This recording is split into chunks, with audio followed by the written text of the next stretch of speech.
Welcome, my friends, to Next Level Change Success, a change conversation for leaders, project and change practitioners for today and tomorrow.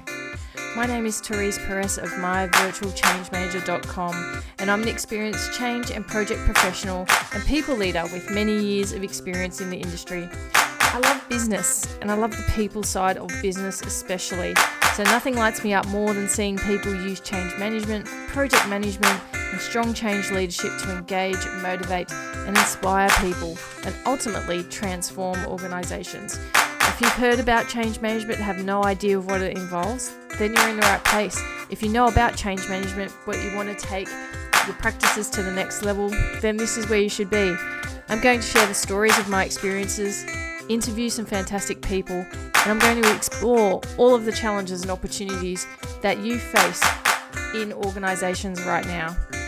So please join me and let's go and have some fun. Hello. Welcome to Season 2, Episode 2 today.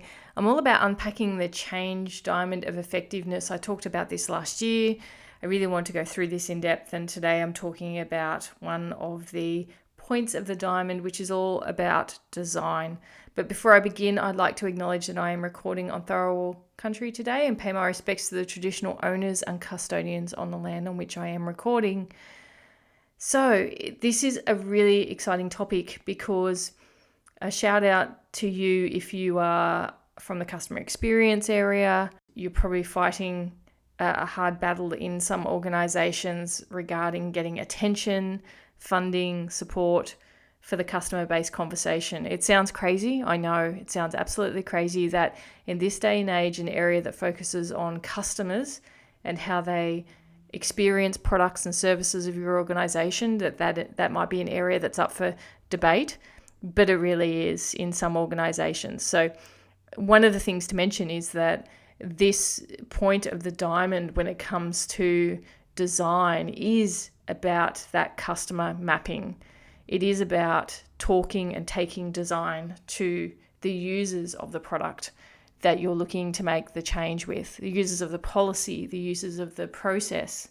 And in some organizations, this is a foreign concept, but there are definitely outcomes that aren't being achieved because this is a missing step.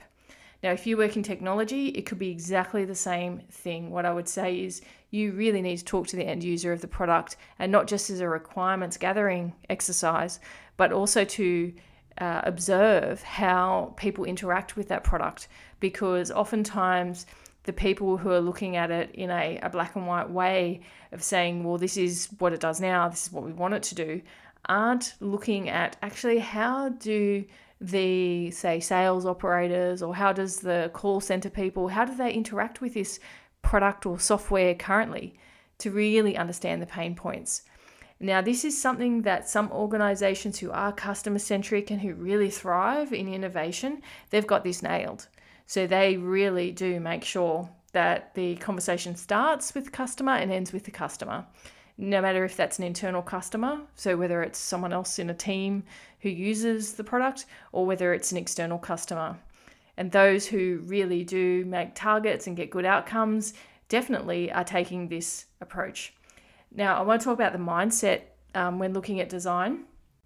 So if you're thinking, I'm not really familiar with the change diamond of effectiveness, jump onto the website, myvirtualchangemanager.com. I'll put in a link in this podcast description for you to be able to download what that looks like. But essentially, I'll describe it to you. Typical change processes talk about leadership, project management, change management. It's simply not enough to talk about those areas. For your outcomes to be achieved, design needs to be another element. And when I talk about project management and change management, now if you're in a small organization, of course, you're not really probably going to have people who, an allocated project manager to your piece of work, or for that matter, an allocated change person. So the project management concept is you need structure around how you're going to bring this change into play. And from a change perspective, you need to have a look at how this impacts people across your organization and outside of your organization to make sure that you're communicating effectively, you're engaging effectively so that you get the best outcome. Now, when we put design into this diamond, it is the starting point. It is almost the most important area that if you unpack it well, that you will always achieve a great outcome. And sometimes an unexpected outcome. And that is also part of this whole concept of design, is that you learn as you go. And oftentimes people talk about the agility of organizations when exploring the CX way of kind of test, pilot, learn. You really are looking at a mindset shift and possibly even a culture shift for design to work really well in an organization. So it's not just about being customer centric in an organization culturally, but it's also about a level of resilience and a level of ability to try things and to weigh up risk and reward insofar as exploring certain hypotheses. In another episode, I talked about the book Think Again by Adam Grant. It's such a great book, and the reason why I like it certainly links into this design conversation, is it really raises the concept of hypothesis, of approaching things like a scientist. Let's just see whether, if we change this feature, whether that would result in a positive response from our customers, or whether by removing this feature, it would work better for them based on the data and the evidence and the way that the customers interact with the product. Now, oftentimes tech companies, so the Googles, the Facebooks, some of the more kind of leading edge tech areas certainly use this approach, and they work with their users to almost evolve their product so that the consumer really drives the conversation. And I feel that more and more when we talk about evidence-based research and, what are the trends showing, that the more robust that can be from a CX perspective and even from a policy-making perspective or a process perspective, the better outcome you're going to get as well. So have a think about that insofar as when you look at design and you're unpacking who's involved, how's it working.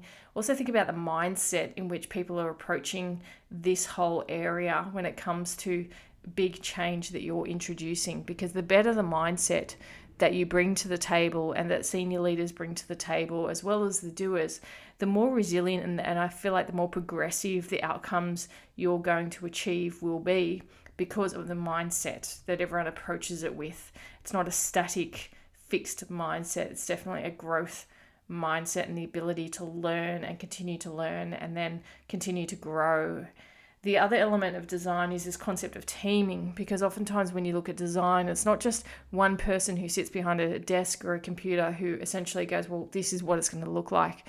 It's actually about how well you are bringing subject matter experts and users around the table to create something new.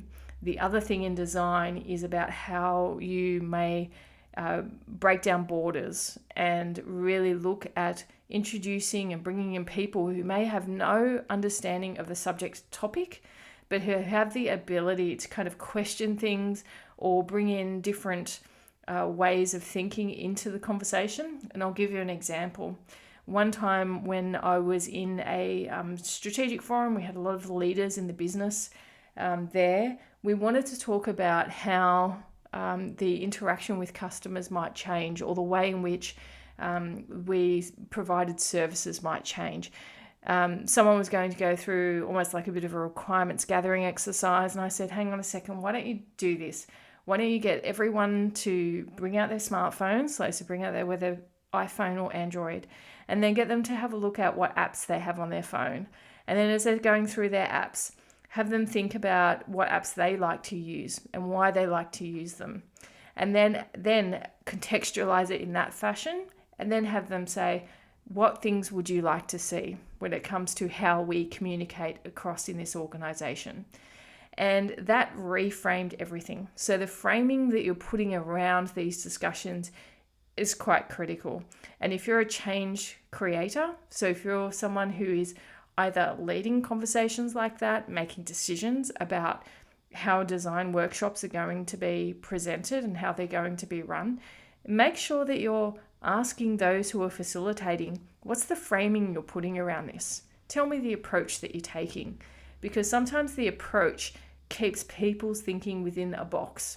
And oftentimes when looking at design, you want people to have a bit of freedom because you're going to have ideas and help with requirements. Sure, I know that from a tech perspective or from a business process perspective, you may not be able to deliver on everything. And once again, that's part of the framing. But to be able to get a good design, you do want people to think in an abstract way, in a different way, in a way that may have them relate to how they're interacting with things on a daily basis that's outside of work and how they can bring in that innovation into that design forum. Now, when talking about design, and if I bring it back to, hey, that's ideal state, and that's exactly where everyone wants to head, the other thing to mention about design is that organizations are just scratching the surface, if not even scratching the surface of this, because it's not explicit in a change process about how design happens. Oftentimes it could be, people, the right decision makers aren't able to make decisions or aren't even given the right information to make decisions, or it could be that the right people aren't even sitting around the table.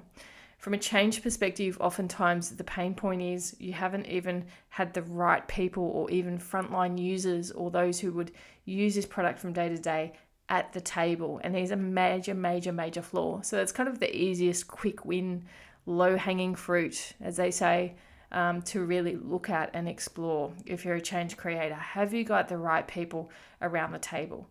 Now, if someone is perceived to be difficult, that is not the reason to not have them at the table. Oftentimes the most vocal people or those who are really passionate about the customer can be the most vocal, and you are better off getting them at the table and giving you ideas than separating them out of the conversation because it's too hard or they're too hard to manage. Bring them in, I say, and get a good facilitator who can utilize their wisdom, because typically there is, where I say, there's smoke, there's fire, typically there is some value and some nugget that person is trying to express, they're just not expressing it well. So I would say definitely worth bringing them into the conversation from a design perspective. The other key point insofar as design is making sure that you've sat with the problem long enough and that the data you're exploring isn't one-dimensional. I see this so often when it comes to actually solution around people-related projects or change, is that there's not enough triangulation of data. And when I say triangulation, it is like multiple data sources that are themed, not just one. One culture survey is not going to tell you how the organization runs. When you look and dig into things, it takes time, and it is worth having the evidence and data to almost kind of create the hypothesis that you want to test before you even then head into, okay, what's happening on the ground.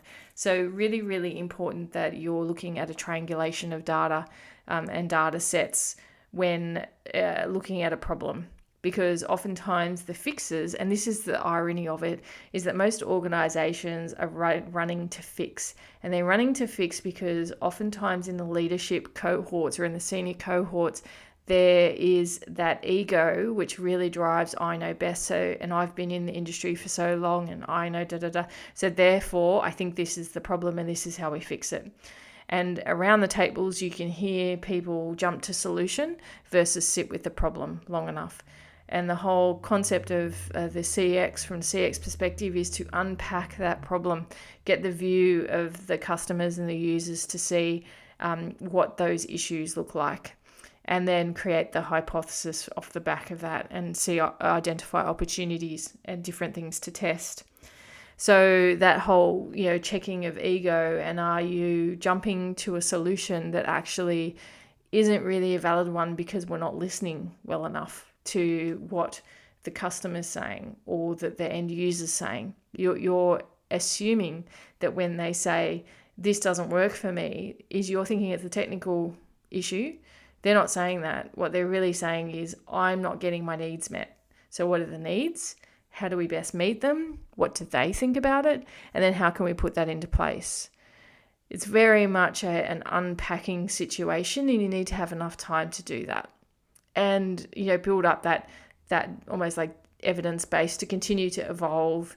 You can absolutely, build, test, pilot, learn, iterate, and be in that flow of things. But if you don't have that fundamental, what's the problem we're trying to solve here, as the North Star and as the compass point, then you will come unstuck through this process. And then, when it comes to the CX piece and the whole sitting with the problem long enough, I think when you look at design effectiveness, you don't necessarily see that until obviously you go and implement. And then you need to be robust in how you learn, capture data. You have to have a firm baseline in place, which is also part of, knowing what the problem is and what those data sets are for measurement, so that you can evaluate after you've delivered the change. And that's an ongoing process when it comes to design, and you look at the impact on outcomes. So coming in and implementing change where I'm essentially looking at a mess, and the way in which the position of the organization is explained to me is that this is a mess. So-and-so didn't do this right, and so-and-so didn't do that right, and et cetera, et cetera. My whole focus is to unpack who is at the seat on the who is sitting around the table, what decisions were made, how did this get created, is this recoverable, or is this something that actually needs to start from scratch again? What research was there in relation to this to understand the current situation, to know which path to take? And then obviously looking at, okay, if we're going to do this again, how do we really make sure that from a design perspective we do it better than it was done before? And oftentimes I'm absolutely, from a change perspective, a translator, a bit of a Switzerland when it comes to different areas, to try and look at how do we get the best outcome from a design perspective. If I can engage the right people at design from a change perspective, you absolutely get a better outcome when you go to implement, because half of your work is already done for you. And that is really, really key. And that's part of that stakeholder identification. Have we got the right people? Have we got the people who are going to use the product at the table? I can't emphasize that enough. That is really, really critical. So I hope that helps when looking at the point of the diamond, in the diamond of change effectiveness.